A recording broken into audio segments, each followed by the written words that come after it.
Here's the "We are all going to die" act. It says nearly 14 million. It's 16 million, getting closer to 16 million. I'm going to be really crude right now. We're not going to have anybody around to wipe our asses because we don't have... What the heck is going on with the Democrat Party? We will get to those two clips in a second. However, you know it's getting bad when Joe Biden's former press secretary has left the Democrat Party to become an independent. Now, as far as the Democrat Party, it's a free-for-all. And that might be an understatement. I mean, we have Democrats who are literally saying who's going to wipe our butts if we deport illegal immigrants. We'll get to that clip as well. We're gonna get to all the clips. Now, before we start the video, please like the video. It's the #1 way you can help this channel, and it also helps others see the videos as well. Let us begin with this chaos. It is no longer a political issue, but we see it as an existential issue for the country. If we don't have avenues for people to come here legally to work or to build a home here, I'm going to be really crude right now. We're not going to have anybody around to wipe our asses because we don't have enough people. Yes, this is a real politician. This is Becca Balint, a U.S. representative representing Vermont. Again, she is reiterating we need a legal way for people to come into the country, for people to work, because if not, how are these people or who's going to wipe our asses? And I'm apologizing for using that word. I'm just trying to reiterate what she's saying. However, is that not one of the most offensive things you have ever heard from a Democrat trying to represent illegal immigrants who are being deported? No wonder Democrats are leaving the Democrat Party. But then here's what Chuck Schumer says. We're all going to die. Donald Trump is just lying about the bill. Lying about the bill. Well, here's the "We are all going to die" act. It says nearly 14 million. It's 16 million, getting closer to 16 million according to CBO's numbers, we've been told. 11 million people cut off from affordable food, tax cuts for billionaires. We're all going to die, Bill. And that shows the callousness of this Republican majority in the House and the Republican majority in the Senate.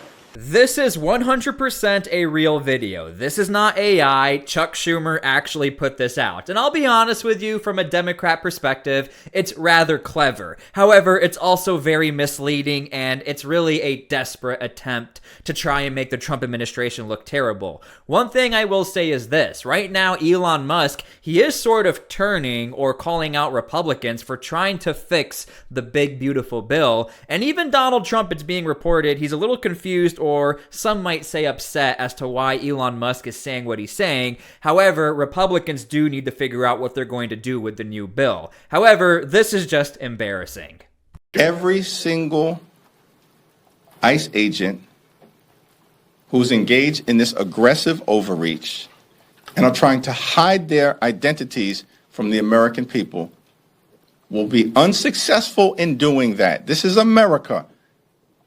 This is not the Soviet Union. We're not behind the Iron Curtain. This is not the 1930s. And every single one of them, no matter what it takes, no matter how long it takes, will of course be identified. Every single... Again, I want to reiterate, all of the clips you're seeing are all very recent, within a few hours of me making this video or a day. What you're seeing here is the leadership of the Democrat Party literally admitting to doing a crime, releasing the secret information of agents trying to do a dangerous job. I would not be surprised if Hakeem Jeffries will now be under investigation for his threat, and also, it's a threat. This is a Democrat leader, and again, I'm not surprised people are leaving the Democrat Party. Make sure you're leaving your comments down below how you feel about these clips. You are very, sir, very deep into the waters of hypocrisy in your criticisms of Chuck Schumer. So let the record reflect that Spartacus did not answer the question and did not tell us whether the criminal law should be enforced, because he knows the answer is yes. And he knows that the Biden Department of Justice was being wildly political and partisan in refusing to enforce the law because they disagreed with the Supreme Court justices' rulings. We are also in this new era of a Democrat Party where you try to be cool for the camera, extra assertive, but nothing actually gets done. We are seeing these theatrics in front of everybody, and when a Democrat gets called out, they have nothing to say. In fact, watch this clip. Even CNN reiterates Donald Trump's ratings are pretty low. However, when it comes to the economy, you know Democrats keep saying all the prices are up, the economy is collapsing. CNN says otherwise. Yeah, you would think after all of the waves, Kate Baldwin, after the last few months, the first 5 months of the Donald Trump presidency, right, the first 4 months of the Donald Trump presidency, that you expect that Democrats would have this massive lead on the economy. It ain't so. It ain't so. The party that is closest to your economic views, in November of 2023, it was the Republicans by 11 points. Now it's still within that range, still within that margin of error. Plus 8-point advantage for the Republican Party. How is that possible, Democrats? How is that possible after all the recession fears, after the stock market's been doing all of this, after all the tariffs that Americans are against, and Republicans still hold an 8-point lead on the economy?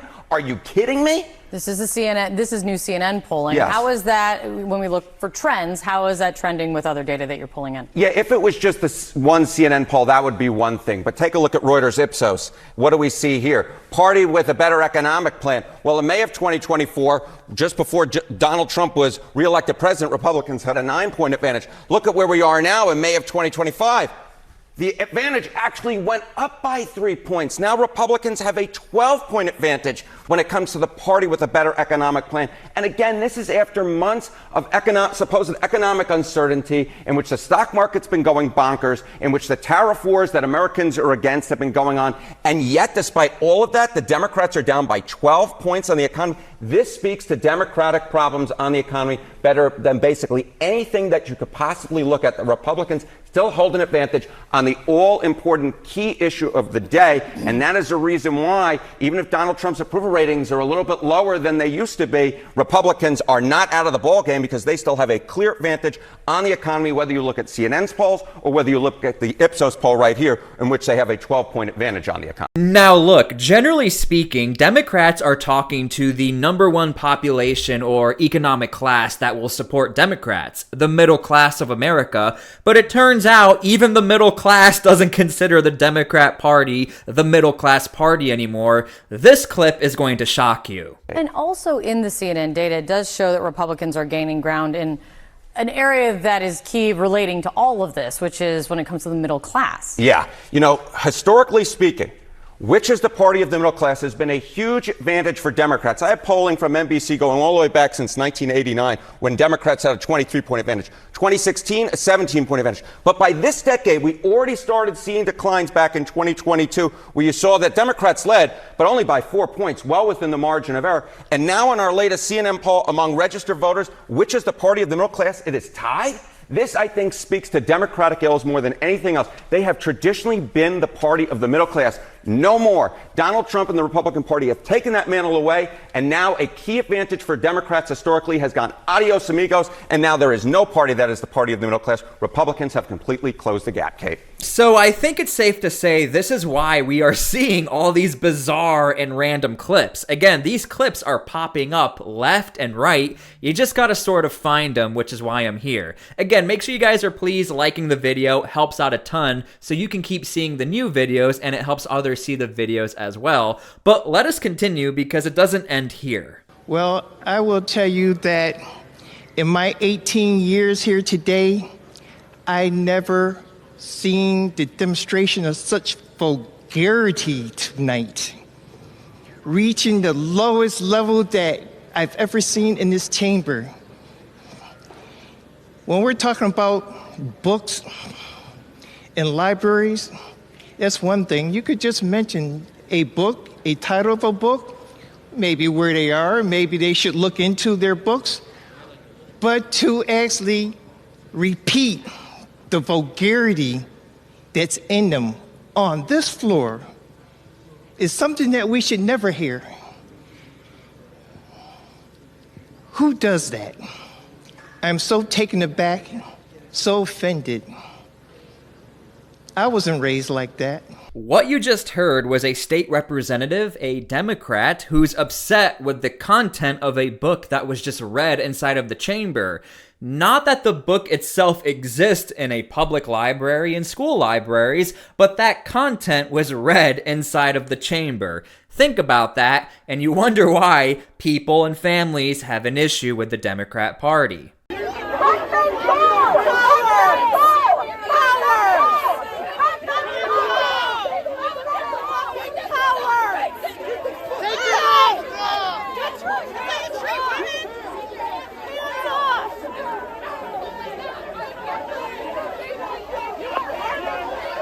Now, what you're seeing here is a deportation raid. Actually, it's not. Protesters showed up to what they thought was a deportation raid. However, it was a raid done by the FBI and other members of government to try and capture a drug ring and money laundering ring. However, the mayor of the city of Minneapolis, instead of taking the blame and saying, you know what, we need to figure out this issue, he blames Donald Trump.